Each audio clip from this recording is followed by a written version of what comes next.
Well, we have an exciting panel coming up, how FinTech and NFTs will revolutionize the future.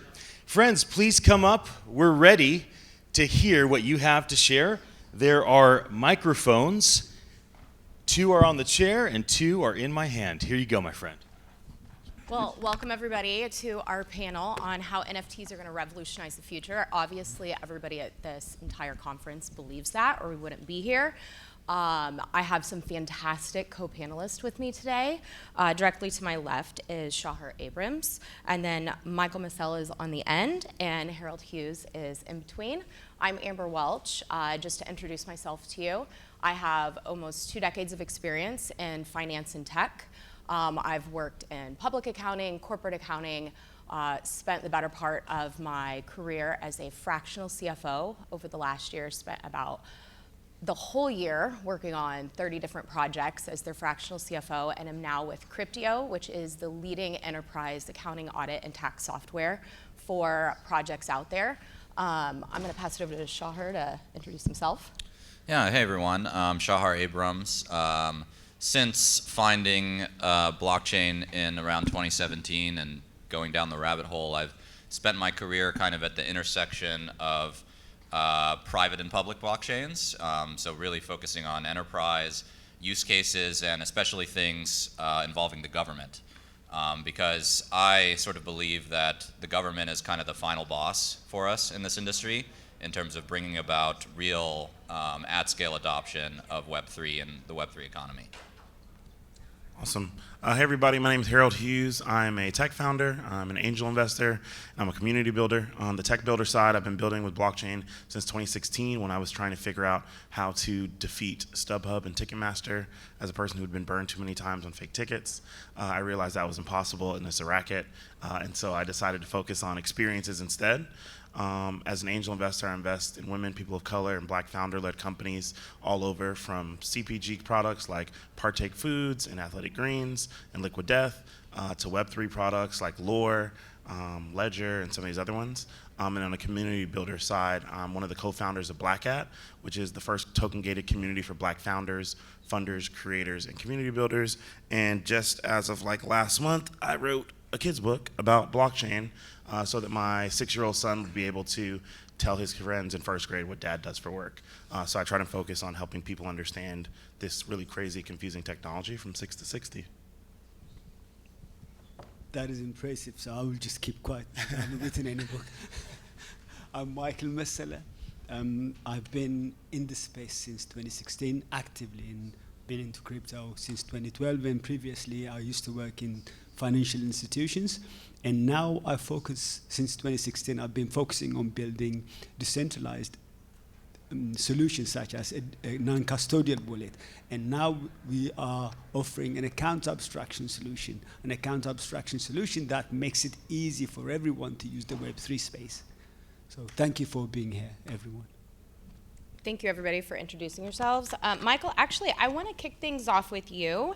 And let's talk about the biggest barrier to mass adoption of NFTs and maybe even crypto as a whole. Can you expand on your thoughts on that? I mean, my thinking is really the Web3 space in terms of usability. It sucks. It is really bad as it gets. We tell people, you are your own bank. Don't lose your crypto or your assets, because if you lose it, you're on your own. And we tell them, oh yeah, don't worry, we've got a nice way of storing your assets. It's called a hardware wallet, a glorified memory stick that anyone can snatch away from you with a single slap. So really, it isn't fit for purpose for the average person. We have to improve on in terms of, can I use my social login? Would I be able to use one-click transactions to make things happen? Why do I need to worry about the gas price on any of the EVM chains? Because cross-chain is the word.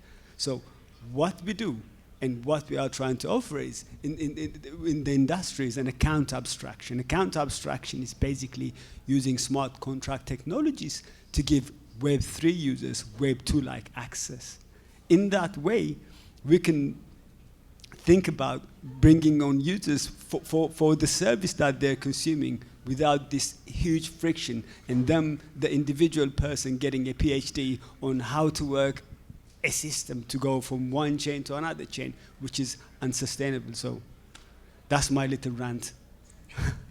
That's super insightful, and I actually would like Harold to chime in a little bit, because prior to this we were chatting about the importance of community and how we're defining it in our space, right? Everybody that's here has some level of understanding of NFTs and blockchain technology, and I think your perspective on community as a whole is really tied into what Michael was saying.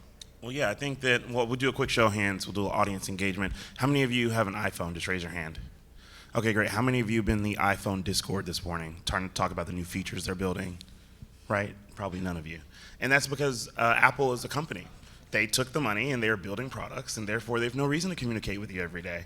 And the idea that they would manage a community for 365 days would be absurd. But at the same time, when we look at all of these Web3 projects, which are actually companies, we've given them a lot of money and are not only demanding them deliver something amazing, 10x what we paid, but we want 10x every day. And so when we think about the disconnect we have, I think, as an industry of how fast the space needs to work, we're expecting it to move faster than anything else that we know today, and I think that kind of sets us up at a disadvantage. And then because of that expectation of speed, you have the bad actors that do the rug pulls, and then it puts a bad light on the industry. And so when we think about adoption at a whole, I do think there are some folks who look at us as like, oh, those people aren't serious. It's like, well, no, we'd like to be serious, but the expectations we've set on ourselves probably make it hard for us to make that sustainable growth that's necessary. I could not agree more with you. I'm actually going to shift gears just a little bit over to Shahar. I want to touch on what you're doing in the space featuring real-world assets. So first of all, I guess, what exactly are real-world assets, and how do you think like the layman is going to use those in terms of NFTs? Sure. So what is a real-world asset? Well, when I talk about real-world assets in the context of NFTs, I think a lot of people, that I hear are talking about like financial instruments or these other types of TradFi things that they're not really real. I'm talking about real things, things you can, hear, see, smell, touch, right, in the real world. So our company right now, we are working on bringing car titles on chain as real-world assets. So your vehicle title, right? You have this. If you have a car, you have this piece of paper that basically is your proof of ownership that you have the car. And if that piece of paper blows away in the wind, you have to go into the DMV and get a replacement. And since it's all a paper-based process, it has massive pain points for the auto industry and all of that stuff. So we want to digitize that process, but also sort of future-proof it by creating these NFTs that'll represent your car title, where you can take out your phone and show proof of ownership. But in the future, right, any sort of dApp developer could build an application that can consume that real-world asset car title NFT and perhaps allow you to borrow against it, right, from the comfort of your home in a few clicks of a button. So in order to do this the right way, we are trying to work with the regulating authority for car titles, which is the DMV. I assume a lot of you have unfortunately been to the DMV. There's 51 state DMVs, right? Every state has their own rules. Every state has their own DMV. They all want to sort of do things differently, and that's how it sort of is supposed to work. That's why we have states, right? They're supposed to have this autonomy. So we are trying to apply this solution, and we're using a hybrid private-public blockchain approach, right? Because the use case has some private data needs. Not everyone should be able to see all of the details that are on your car title. And not everyone should see the details of your transaction. Maybe you buy a car from a dealer for a certain amount of money on a certain date, and you have your address on there. That needs to be sort of private, and the business interests also need that to be private. So we do that kind of on the private chain. We're using Corda, which is still open source and very performant. But then when we finish that process, we mint a public NFT onto Polygon. And so that's what we're using now.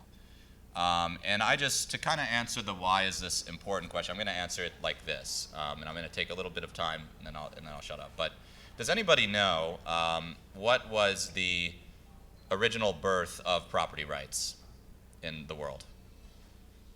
It was in around 1790 BCE with the Code of Hammurabi. The Code of Hammurabi was literally in ancient Mesopotamia, this large stela, this large piece of rock that Hammurabi wrote a bunch of rules on around what happens, if you own an asset and you lend some money to someone, they don't pay you back, you cut their arm off or something like that, right? And so there are these rules, right, that established property rights. And this was possible because the ancient Mesopotamians at this time sort of realized that if you write things down on like a clay tablet and then you bake the clay tablet, it hardens and it becomes this sort of permanent record. And so they used that for property rights. They used it to record house deeds. They used it to record who owned what slaves. They used it to record all sorts of things. And you could set your, if you took your tablet and smashed it on the ground, you no longer own that thing, right? Now, we are basically, and these rules, of course, were enforced by the central government of Hammurabi. So 4,000 years later, we are still on the same fundamental model, right? We've graduated from writing things on clay tablets to writing them on legal paper, and that sort of thing, but that's about as far as we've come. But now, the way I see this industry is, we have the opportunity to actually really change that. And rather than be, writing things down on, pieces of paper or something flimsy like that, and having it be enforced by a central institution run by humans that are corruptible, right? We can actually codify these things into code that self-enforces, smart contracts, right? And that's massive, right? I think that can fundamentally change, how we run the world economy and hopefully make it much more open, accessible, and prosperous. I think that's why we're all here. And I think, putting real-world assets on chain is starting to sort of rewrite that Code of Hammurabi into the digital realm of Web3, and we need to work within the current system to do that. So that's part of what we're doing. That's why I think real-world assets are very important. I think this is really interesting, and this makes me want to touch on something in case no one's noticed this, and I want to say bravo to the people who put this panel together, because when you look at the four of us at a glance, we're all doing very, very different things in this space. Yet, when you listen to the explanations, we see how it all fits together in this bigger realm of how the world and business and the globe works. And I think that that's fascinating, because if you're talking about these real world, real case scenarios in all of our situations, and the company I work with is validating those and using those for all of these projects to ensure that when the IRS and the different government bodies come knocking, that they're complete and they're accurate. So I think it's really fantastic that they had the viewpoint to be able to put us all together. Speaking on kind of the difference of opinion, I want to touch on why everyone thinks that, and Harold, maybe we start with you. Why do you think the word NFT is such a polarizing thing in I guess, society as a general right now? So when you think about it, first off, I think when you get into any industry, everyone hates acronyms if you don't know that industry, so we'll start there. And I think on top of it, it's a matter of we've been, and I say we as a big group, as an industry, we've been saying over and over, NFT this, NFT that, and people don't care what NFTs are, in actuality. We all were walking around with NFTs for decades. That's our social security number. That is something that is uniquely ours and is not duplicated, and there's a registry of all of these things. It's not public, it's private. So when you think about that, it's that I think that we normally get caught up in this idea of but I have to tell you how it works. Please let me tell you how it works. And most people are just dude, can I connect my phone to that speaker and play music? Okay, great, I don't care how it works. Can I make sure that I'm compensated for the art that I created? Sure, cool, I don't care how it works. I just want to make sure I get my check. So I think that as we think through more about bringing folks into the space, one of the things I always think about is if you have, let's take mechanical engineers. If you gave 10 mechanical engineers a thing and said, hey, I want you to think through how you use this tool. And it's okay, great. And they come up with a list, a list that's completely exhaustive to the 10 mechanical engineers. And then you bring in a baker and say, hey, make a list of all the things you could do with this. Do we think that the baker may come up with a different thing than the mechanical engineer? Probably, right? Of course. And so what's happening, I think, in the space is that we've been so insulated to an extent from the building standpoint. We're a bunch of mechanical engineers talking about these exact things. And so the barrier to get in is so high for the baker or for this person or that person to get them to say, oh, wow, actually, we could do this with it. So when you think about how you approach that, I just think that there's a lot of opportunity as we address that for sure. Yeah, agreed. Gentlemen, do you guys have anything else you want to add to the idea of why it's so polarizing?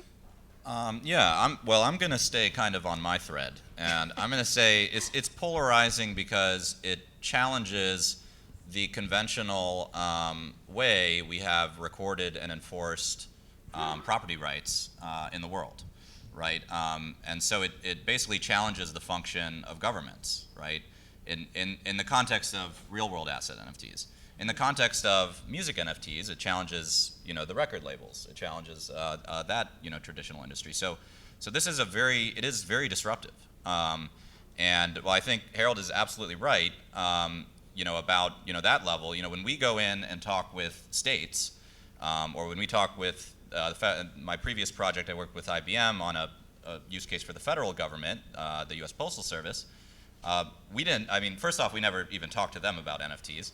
But when we today go in and talk to states about NFTs, right, they don't really want to hear about that. Their eyes kind of glaze over, right? We try to always just talk to the value we're providing, and we tell them, yes, you're still going to be in control, right? You'll still be able to control the rules, but now, we'll have this asset tied to a public chain, that is much more interoperable and has, the uptime and extensible, right, for people to build on it.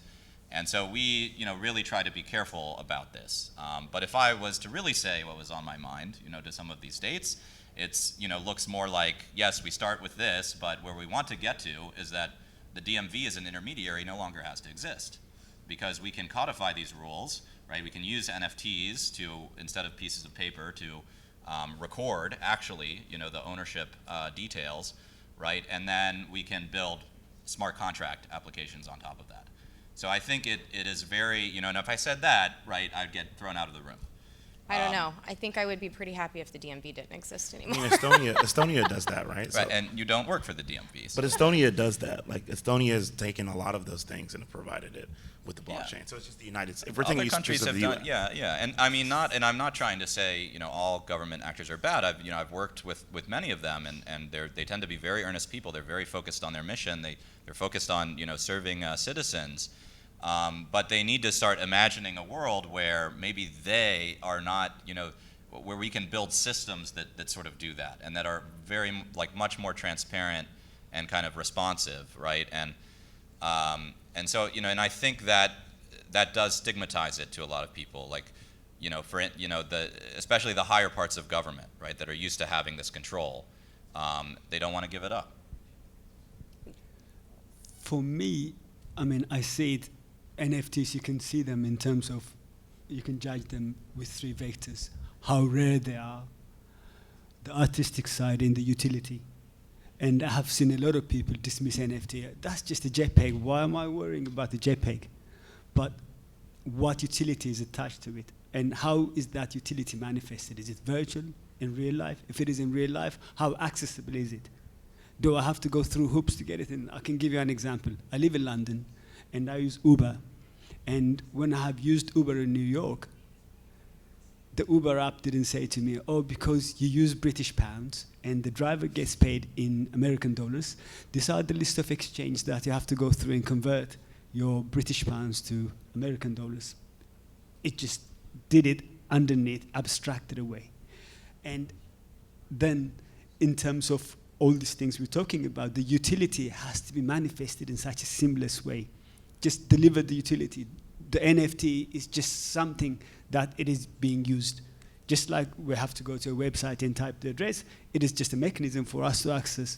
So to me, it shouldn't be, in terms of the utility, it shouldn't be, oh, I've got this NFT, no, I'm getting this benefit, and I'm just using this NFT for a proof of ID or whatever. So I want to wrap up with this because we only have a few minutes left, and I think this panel is supposed to be more of an intermediate level, but what I want to leave everybody with is kind of this advice from our group, what each of us would say, maybe not at an intermediate level, because one of the biggest questions I get working with so many Web3 companies is on how we educate the masses. What advice would each of us give? Like, what's that top piece of thing to the founder, to the creator in the space? So like for me personally, coming from a finance and tech background, it's don't put your accounting down past your top 3 things that you're dealing with. I would think after 2022 that most of us would be maybe prioritizing that a little bit. I jokingly like to say, you know, like if people are using our product, then the SEC is not going to be coming after you because everything's going to be in line. But I'm curious to hear what your guys' thoughts are. Like, what's the one piece of advice you would give to take this past the doors of this conference, and what you would tell to founders and creators and the people working in the space? I can go first. First, buy my book. It's really easy to educate everybody. Do a little shill there. But more importantly, I think that most of us are working with folks that we're trying to sell something to, and in those cases, there's a gap or a disconnect in understanding.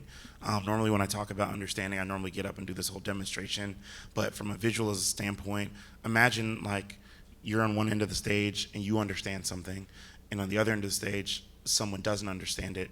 From understanding to get to understanding, you need curiosity on their part and patience on your part. And so normally people will say, well, I'll just throw the information in the middle of the stage, just walk over and get it, and then you'll understand, you can meet me there. And I think it's important that we go and meet people where they are from understanding, and then walk them all the way back to where we are. So the one thing I always say is, as you're building to brands, we're talking to brands, athletes, entertainers, I need them to understand what it is they're building, and what they aren't building is a community. Like I made the joke earlier. The idea of community, I think, has been overused in our space. And so think about where you are going. Your goal isn't to onboard the next million women into the space. Your goal is to change how products in Web3 are created.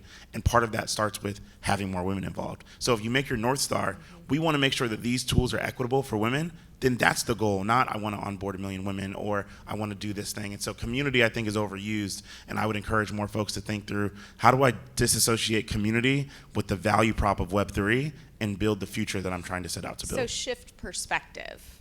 A shift perspective as well as shift the goal. Because if your North Star is I want to onboard X, that is not actually the goal. Your goal. Netflix wasn't trying to onboard people to streaming. Netflix was trying to help people watch TV more easily. Exactly. You just happen to have to get onboarded to streaming. Yeah, I think that's really good. My advice would be to stay focused. You know, hopefully I did a good job explaining how I think about the gravitas of this moment that we're in, and the opportunity that we have. And I've made this mistake myself. You know, we all like to make money. We all like to degen.